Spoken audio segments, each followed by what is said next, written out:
욥기 강의 54번째 시간 시작하겠습니다.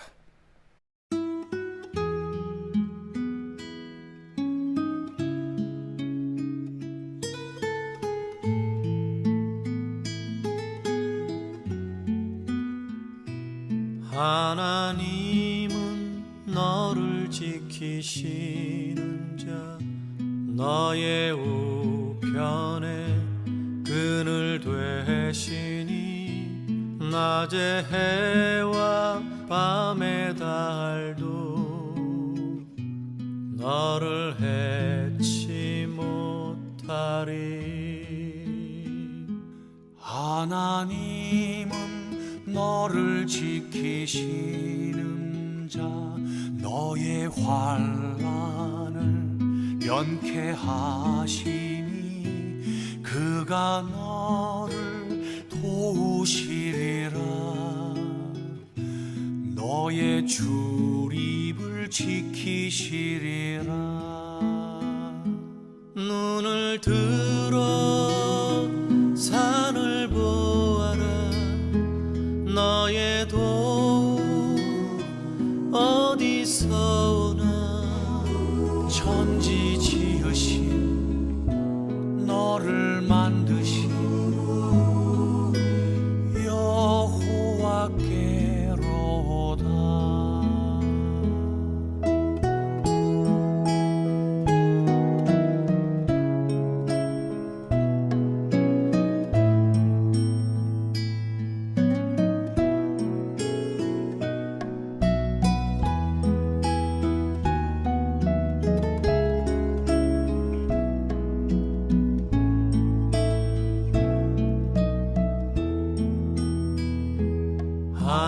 하나님은 너를 지키시는 자, 너의 환난을 면케하시니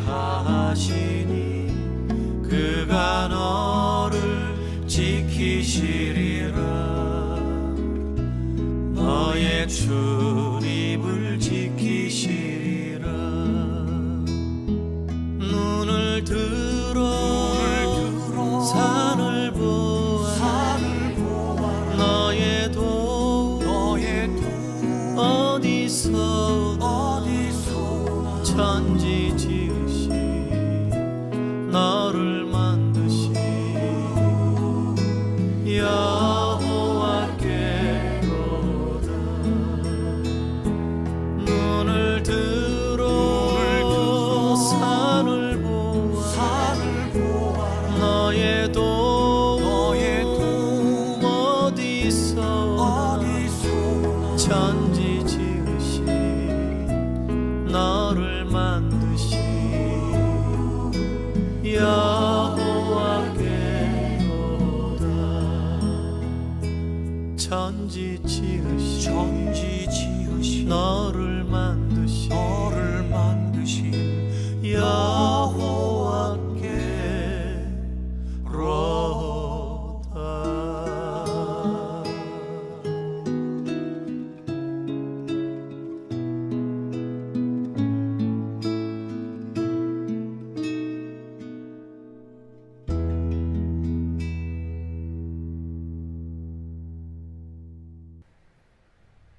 기도드립니다. 주님, 우리가 마음을 비우게 하옵소서. 건강을 잃고 신음하는 이들과 재산을 잃고 방황하는 이들과 희망을 잃고 절망하는 이들을 품을 수 있도록 우리의 마음을 비우게 하옵소서. 열매를 맺기까지 긴 시간을 참아냈으나 큰 바람에 그만 부러진 가지의 아픔을 나의 아픔으로 공감할 수 있게 하옵소서. 무관심의 벽을 뚫고 무감동의 늪을 지나서 무신경의 숲을 넘어서게 하옵소서. 욕망의 깊이와 욕심의 끝을 보게 하시고 하늘을 원망하기보다는 살아있음에 감사하게 하옵소서. 사랑하는 사람을 위해 가슴 짓누르는 고독과 번민을 비워 지치고 힘들어하는 어깨를 기댈 수 있도록 넉넉하고 따뜻한 품을 준비하게 하옵소서. 눈빛만 보아도 간절한 사랑을 알아주고 부족함조차도 메꾸어 줄 수 있는 겸손하고도 말없는 사랑을 하게 하옵소서. 예수님의 이름으로 기도드리옵나이다. 아멘. 207장 찬송드립니다.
선하신 목자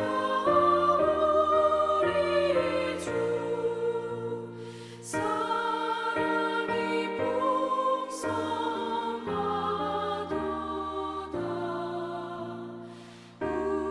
우리가 기다리오니 위로해 주시옵소서.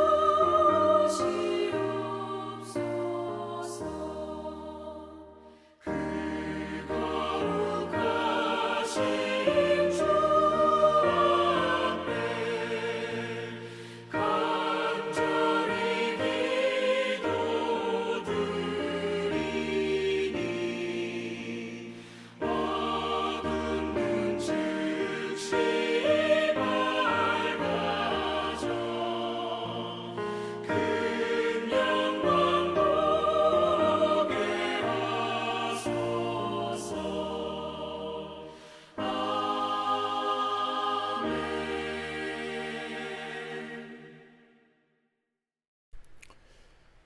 오늘 욥기강의 마지막 시간 하면서요. 본문은 1장의 본문을 다시 좀 정했습니다. 1장 6절로부터 12절까지 말씀 봉독합니다.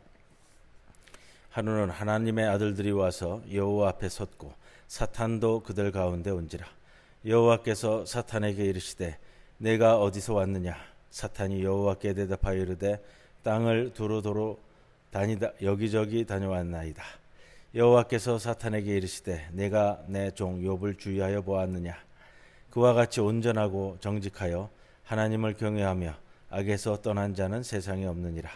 사탄이 여호와께 대답하여 이르되 욥이 어찌 까닭없이 하나님을 경외하리이까.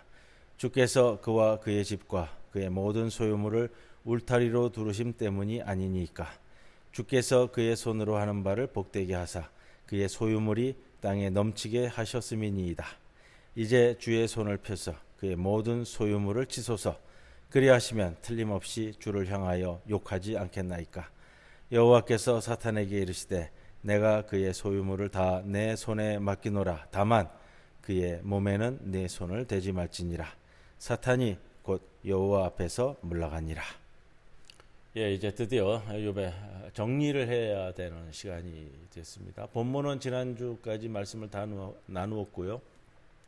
욥기가 가지는 신학적 주제에 대해서 오늘 정리하면서 욥기 마지막 시간을 가지려고 합니다.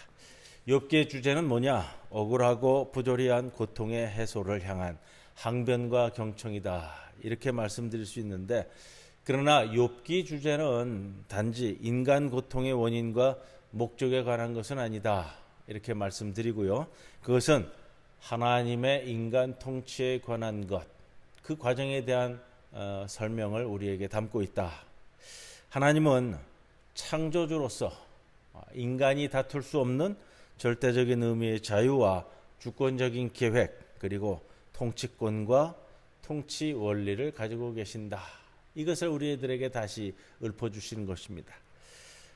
하나님은 절대적으로 자유로운 분이십니다. 더불어 하나님은 당신의 거룩한 성품대로 행하실 수밖에 없는 일편단심의 하나님, 영원히 자기 동일적인 하나님이시다. 그렇게 하나님은 하나님에게 매여 있다. 하나님의 성품에 매여 있다라는 거예요. 우리는 하나님이 하나님의 성품에 매여 있다는 그 사실 때문에 영원한 안도감과 안정감을 가질 수 있다. 그렇죠? 하나님의 변화된다면, 하나님이 변한다면 우리는 불안정함을 느낄 수밖에 없습니다. 그래서 욥기는 죄와 벌이라는 이항 대립, 죄와 벌, 죄 지으면 벌 받는다, 이런 이항 대립을 넘는 하나님의 세상 통치, 그걸 넘어서는 거예요. 이진법적 신학, 인과응보의 신학, 그것을 넘어서는 하나님의 통치, 때로는 벌어지기도 하는 불의한 세계에 대한 인간의 항거권, 항변권, 이런 것도 부차적으로 우리들에게 주제로 보여주고 있습니다. 한편으로 욥기는 죄는 반드시 고난을 자초한다라는 보수적인 신학을 극복합니다. 그러나 극복이라는 것이 부정적인 관점이 아니고요, 보완하는 관점에서 극복한다라는 말씀을 드립니다. 죄와 벌의 이항 대립적 구조와 죄는 벌을 자초한다는 논리가 전적으로 틀린 신학은 아닙니다. 다만 모든 상황을 그런 논리가 지배하는, 그런 논리로 다 설명할 수 있다라는 것은 아닙니다. 창세기 3장 17절 땅은 너로 인하여 저주를 받아라는 말씀은 죄와 벌을 상기시키는 가장 근원적인 말씀의 본문이었습니다. 죄 짓으면 벌 받는다. 이건 모세오경, 신명기, 역사서, 예언서, 사사기 등의 일관되게 나타나는 신학적 일관성을 보여주는데, 그래서 이스라엘 역사는 죄와 벌이라는 그런 역사 도식으로 보는데 하등에 문제가 있을 수 없습니다. 그래서 죄와 벌의 이항 대립적 구도가 이스라엘 역사의 대부분 통했지만 통하지 않기 시작한 것이 있어요. 그 뭐냐, 바벨론 포로기, 바벨론 포로로 잡혀갔었던 1세대에게는 이게 포함되지만 2세대, 3세대로 오면서는 통하지 않았습니다. 바벨론 포로 1세대는 자신들의 죄 때문에 2억 말리 바벨론으로 포로로 끌려갔습니다. 그러나 바벨론에서 태어나기 시작한 2세대, 3세대는 자기의 죄 때문에 온 것은 아닙니다. 이들에게는 자기 부모로부터 물려받았던 탄탄한 신앙 위에서 뭔가 다른 뜻이 있기 때문에 자신들은 고난받는다라는 사상이 싹트기 시작했습니다. 또 그렇게 무언가를 다시 해석해 주어야만 했습니다. 욥기는 그래서 이 죄와 벌이라는 이항 대립적 구조가 더 이상 통하지 않는 또 다른 신비한 고난이 닥치는 상황에서 유래한 문서다, 이렇게 보고요. 또 그러한 상황을 설명하기 위해 나온 문서다라고 할 수 있습니다. 적어도 죄와 벌이라는 이항 대립적 구도가 작동하지 않는 소위 말하는 신비적 고난의 시기와 그것에 따른 욥기의 저작, 그리고 욥기의 읽힘이 서로 연관되어 있다는 겁니다. 욥의 고난, 전통적인 교리로 볼 때 의인이 고난받을 수 있는가? 딜레마잖아요. 전통적인 신학에 있어서, 이진법적 신학에 있어서, 이항 대립적 신학에 있어서는 신명기 역사에 바탕을 둔 신명기 신학에 의해서는 어떻게 의인이 고난을 받을 수 있느냐? 하나님의 말씀을 잘 따르면 축복받고 잘 따르지 않으면 벌을 받는다. 이게 이제 가장 극단적인 이항 대립 구도인데 그렇잖아요. 욥기는 시작을 할 때 욥에 대해서 온전한 자, 정직한 자라고 못을 박아버렸어요. 의인이라고 이야기할 수 있는 욥이 고난을 받는다면 그것은 전통적인 교리 신학으로 볼 때에 하나님의 부조리이고 전통적인 신명기 역사의 신학 틀에 비추어 볼 때 하나님 편에서 하나님의 공의와 정의가 잠정적으로 뒤틀려 보이는 모순을 낳습니다. 전통적 교리로 본다면 의인이 받는 고난이라는 것은 분명히 하나님이 잘못하고 있기 때문이죠. 왜? 신학적 프레임이 그렇잖아요. 의인은 축복받고 죄인은 벌받는데 의인이 고난을 받는다? 이건 하나님의 공의의 관점에서 봤을 때 뭔가 이게 뒤틀려 있는 상황이라는 겁니다. 하나님이 뭔가 잘못하고 실수하고 계시다라는 겁니다. 하나님이 자신의 공의와 정의로부터 이탈한 모습이다라는 겁니다. 곧 부조리한 하나님이라고 스스로 오해받고 있는 상황에 하나님은 그런데 그 부조리와 불합리를 허용하십니다. 그런데 더 깊고 신비로운 하나님의 공의, 자비, 구원 계획을 보여주기 위한 압도적인 은혜가 임박했을 경우에 한해서만 하나님은 그 불합리와 부조리를 허용하십니다. 그것의 정점이 무엇이냐? 신약에 하나님의 아들 예수 그리스도를 피조물들의 죄악되고 무차별적인 일방적인 음모와 공격의 희생물로 놔두었다라는 것. 이 엄청난 부조리, 어떻게 하나님의 아들이 고난당할 수 있고 어떻게 하나님의 아들이 못 박혀 죽을 수 있느냐? 이게 굉장히 전통적인 신학의 관점에 보면 이런 일은 있을 수 없는 거잖아요. 이런 부조리와 불합리를 하나님께서 허용하시는데 그 이유가 뭘까? 그것은 부활이라는, 구원이라는 훨씬 더 압도적인 공의와 은혜를 극적으로 선포하기 위한 과정이다라는 것입니다.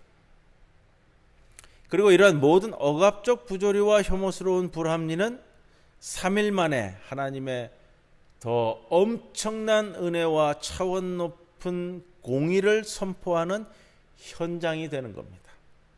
그러한 차원에서 본다면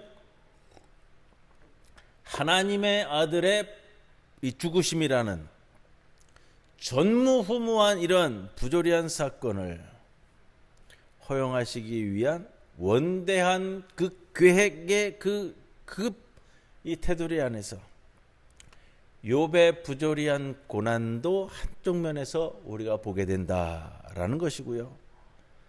그렇기 때문에 세상 안에서 일어난 모든 부조리하고 불합리한 사건들은 하나님의 아들의 죽음이라는 이 세상의 최악의 부조리 사건에 준해서 해석될 때야만이 그 의미가 우리에게 규명될 수가 있을 겁니다. 하나님께서는 아담의 범죄 이후로 인류 역사가 이성대로, 율법적으로, 공의대로, 상식대로 그렇게만 흘러가도록 놔두지는 않으셨습니다.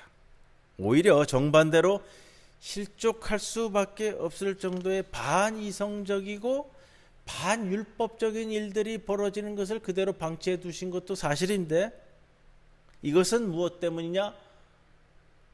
인간이 만들어낼 수 있는, 인간으로부터 기원할 수 있는 어떤 구원의 역사도 발생할 수 없음을 철저히 자각시키기 위한 것이다. 구원은 역사 바깥과 인간 바깥으로부터 곧 초월적인 영역인 하나님으로부터 시작되어야 함을 믿게 하고 인식시키려고 역사하시는 사건이다라는 겁니다. 욥의 경험은 이러한 하나님의 원대한 구원 계획의 계시에 부분적으로 연루된 사건이다. 욥에게 있어서는 고통적인 사건이지만 욥의 이 단편적인 부조리한 체험은 하나님의 아들인 예수 그리스도의 십자가 죽음이라는 더 크고 원대한 이 총체적 부조리한 체험을 이해시키기 위한 서곡이자 출발점이고, 예수 그리스도의 십자가 사건의 부조리한 그 체험에 부분적으로 참여한 사건이 된다. 즉 모든 부조리, 모든 불합리의 원형은 창조주 하나님이 피조물인 인간들에게 반역당하고 거절당하고 마침내 죽임당하는 사건이다. 예수 그리스도의 십자가 처형과 매장 사건은 이 세상 안에서, 이 우주 안에서 벌어질 수 있는 최악의 가장 불합리하고 부조리한 사건입니다. 죄 없으신 분이, 하나님의 아들이 피조물들인 인간에 의해서 십자가에서 처형되고 못 박혀서 죽게 되었다. 이 굉장히 부조리하죠. 불합리하고 반이성적이고, 인간의 이성을 가장 심각하게 비틀고 유린한 사건이 바로 나사렛 예수의 십자가 처형과 고난 사건. 욥이 개인적으로 당한 부조리한 고난은 예수 그리스도가 겪은 우주적으로 부조리한 고난의 한 단편적 사건으로 볼 수 있지 않겠느냐. 그래서 욥기는 욥 자신의 개인적인 체험이지만 동시에 이스라엘의 신앙적 위기와 그 위기를 통한, 그 위기를 딛고 일어서는 하나님의 새로운 발견이라는 신앙 성장의 기록이다. 욥기의 구절들은 바벨론 포로 생활 가운데 겪었던 이스라엘 사람들의 영적인 혼돈, 신앙의 위기, 그러한 가운데서의 신앙의 성장을 세세하게 보여주고 있다. 이것은 신약 성경에 나오는 그리스도 예수의 부조리한 사건, 십자가 구원 사건을 이해하는 결정적인 실마리를 우리들에게 던져주고 있습니다. 이스라엘의 주변 열강들인 아수르와 바벨론에 의해 각각 멸망하고 포로 생활이 시작됐습니다. 포로 생활 초기에는 이스라엘의 멸망을 하나님의 율법을 지키지 못했기 때문에 받는 신명기적 율법적 심판이라고 생각했습니다. 포로 생활 중에 회개하기만 하면 빠른 시일 내에 회복이 있을 것이라는 좀 이 낙관주의적인 예언도 선포되어졌습니다. 그러나 포로 생활은 2, 3년 내에, 5년, 10년 내에 끝난 것이 아니라 70년이나 이어졌습니다. 많은 예언자들은 이스라엘의 이러한 장기간 포로 생활에 율법적인 이 율법적 위반에 대한 하나님의 법적 심판 외에 무언가 더 상응하는 적극적인 뜻이 있음을 암시적으로 예언하기 시작했습니다. 그 중에 가장 대표적인 것이 이사야 53장에 나오는 고난받는 종의 노래. 이것은 이제 신약 성경의 예수 그리스도의 고난받는 종으로 연결되는데, 이러한 고난받는 것은 이스라엘이 받는 이 고난은 앞으로 세계 만민을 위한 대속적 그리고 제사장적 고난이 될 것이다 라는 것을 보여준다. 이게 이제 이사야 53장에 나오는 고난받는 종의 노래에 대한 내용인데요. 그래서 욥기는 포로기나 그 이후 있었던 논쟁, 곧 이스라엘의 이 장기간 이루어지는 포로 생활의 의미가 무엇인지에 대한 그동안 관습적인 신명기 신학과 그리고 새로이 형성되어야만 하는 이 새로운 신학 간에 있었던 논쟁 상황을 반영해서 쓰여진 것이 바로 이 욥기다라는 겁니다. 욥기는 분명히 이스라엘의 고난에는 죄에 대한 심판 그 이상의 적극적 구원 경륜이 있다라는 것을 주장하고 있는 거예요. 바로 그것을 보여주는 것이 욥기 가장 적나라하게 보여주는 것이고, 그리고 이제 이게 이스라엘이 받는 이 고난의 의미가 시간이 흐르면서 이스라엘의 묵시문학적 역사관에 의해서 대체되기 시작합니다. 고난의 신비, 앞으로 신약성경에 있을 예수 그리스도의 구체적인 고난에 이어지는 과정에서의 욥기가 이루어지고 있는 새로운 신학, 그동안 신명기 신학을 보완하는 과정 중에 이제 묵시문학적인 이 하나님 개념으로 넘어가면서 그러한 역사관에 의해서 시간이 흐르면서 대체되기 시작합니다. 이스라엘의 이 부조리한 고난이 세계 구원을 위한 대리적 대속적 고난일 수 있다는 이사야서 53장의 고난의 종, 이 역사관이 이제 다니엘서 또 스가랴서 이것과 같은 묵시문학적 역사관에 의해서 대체되기 시작합니다. 이런 묵시문학적 하나님에 대한 이해는 놓여진 상황이에요. 이스라엘이 놓여진 상황이 더 참담하고 더 혹독한 고난의 때에 시작된 하나님의 이해인데, 신명기적 역사관에서 욥기의 신학관 그리고 묵시문학적 신학관으로 성장하면서 대체되기 시작한다라는 거예요. 더 참담한 시대에 대한 하나님의 이해가 이제 종말론적 역사 이해로 대체되기 시작한다는 겁니다. 주전 2세기경 선민 이스라엘이 로마 세력에 의해 엄청난 대박해와 일방적인 대사륙을 당할 때 발생하기 시작하는 역사관.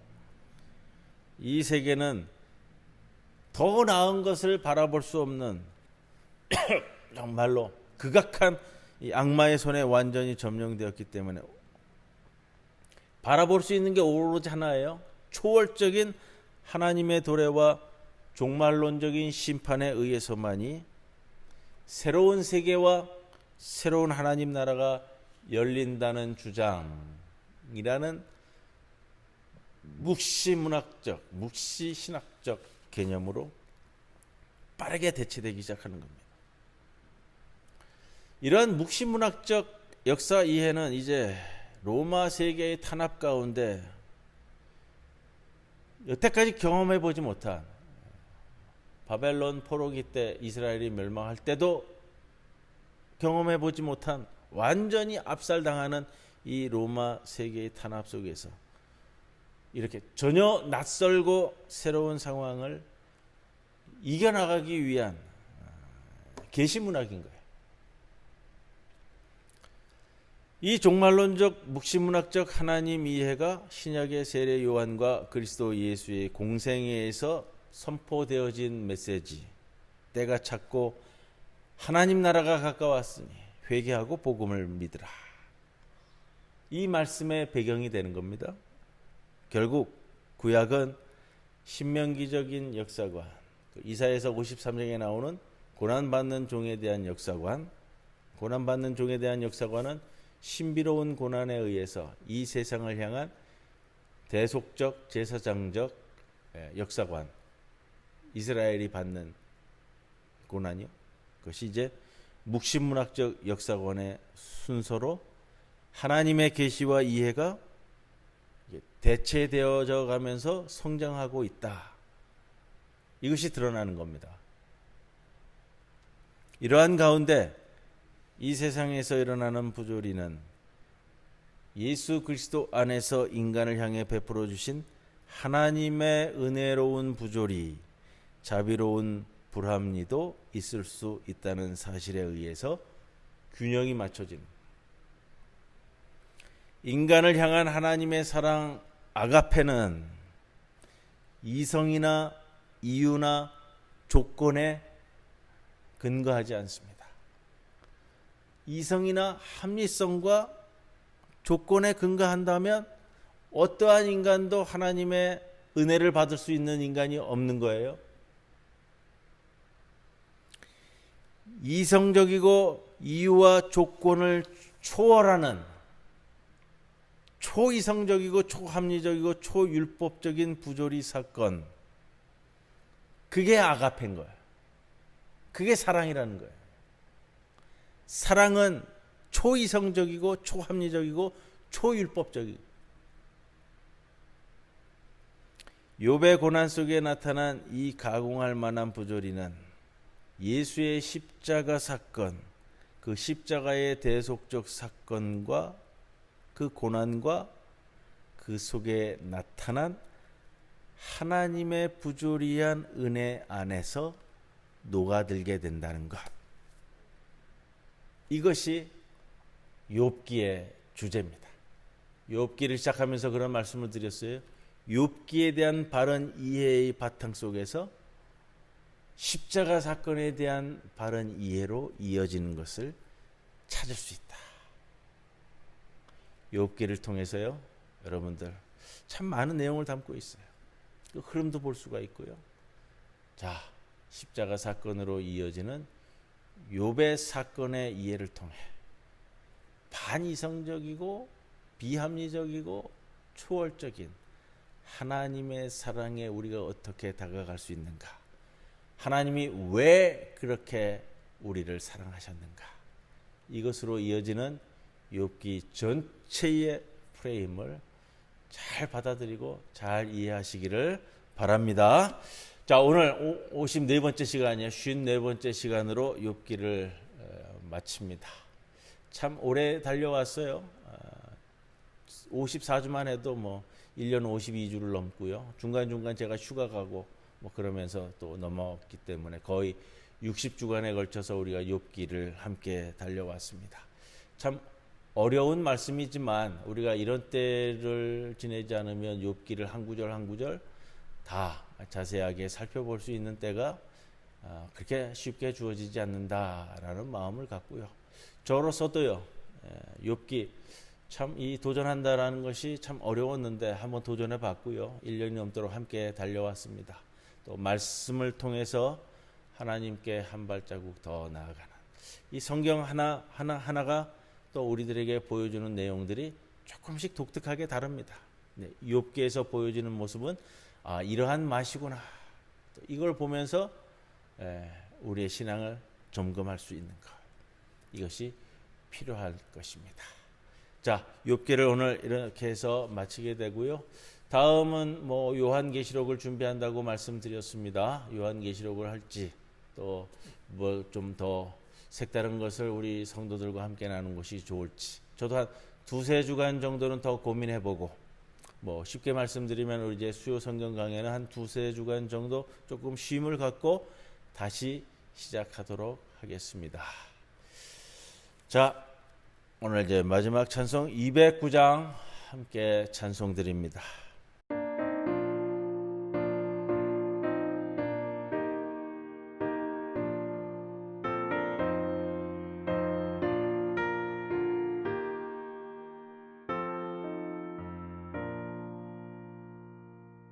이 세상 풍파심하고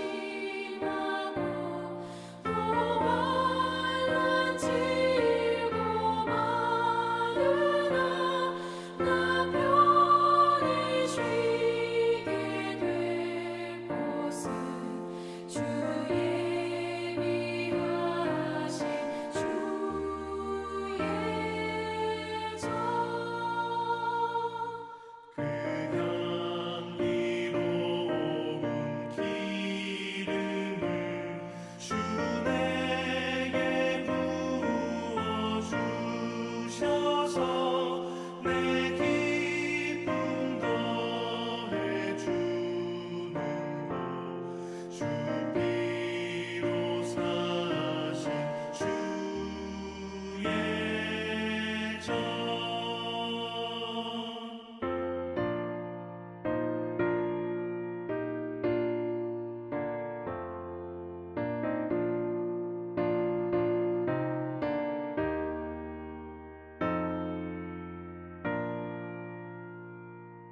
주 믿는 형제 자매들 그 몸은 떠나 이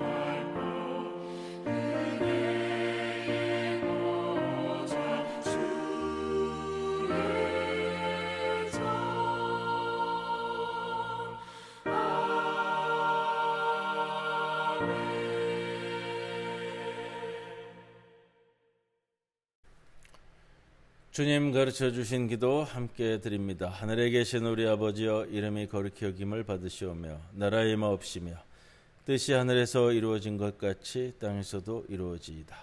오늘날 우리에게 일용할 양식을 주옵시고 우리가 우리에게 죄 지은 자를 사하여 준 것 같이 우리 죄를 사하여 주옵시고 우리를 시험에 들지 말게 하옵시며 다만 악에서 구하옵소서. 대개 나라와 권세와 영광이 아버지께 영원히 있사옵나이다. 아멘.